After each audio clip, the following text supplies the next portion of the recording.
দিনটা ছিল একটা ছুটির দিন। দিনটা আমার ঠিক মনে নেই। কিছুদিন আগে চলে গেছিলাম আমরা সপরিবারে মা কাচাকান্তির মন্দিরে। তো ছেলে আমার খুব কয়েকদিন থেকে বলছে মায়ের পুজো দেবে, মাকে নাকি শাড়ি দেবে, মাকে নাকি মালা দেবে, মালা দিয়ে মালা পরিয়ে দেবে।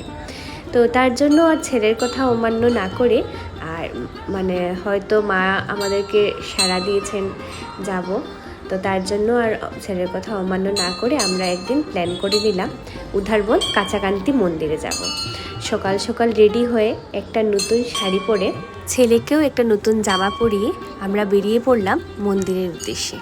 তো আমাদের এখান থেকে মানে শিলচর থেকে বেশিক্ষণ সময় লাগে না, বেশির থেকে বেশি আধ ঘন্টা।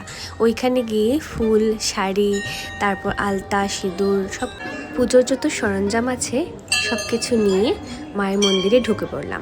সাথে নিয়ে গেছিলাম প্রদীপ। ওইদিকে মায়ের পুজো হচ্ছিল, সকাল সকালই গেছিলাম আর প্রদীপগুলো প্রথমে জ্বালিয়ে দিলাম। জ্বালিয়ে মাকে মন ভরে প্রাণ ভরে মাকে প্রণাম করলাম আর বললাম যাতে সবাই আমরা ভালো থাকি। তো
কে তাকাও বাবা, কাছাকাছি মার দিকে তাকাও।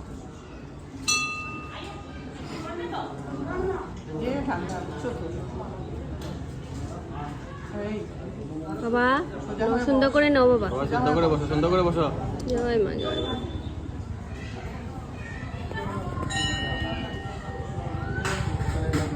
এটা নন করে এসে যা, নন করে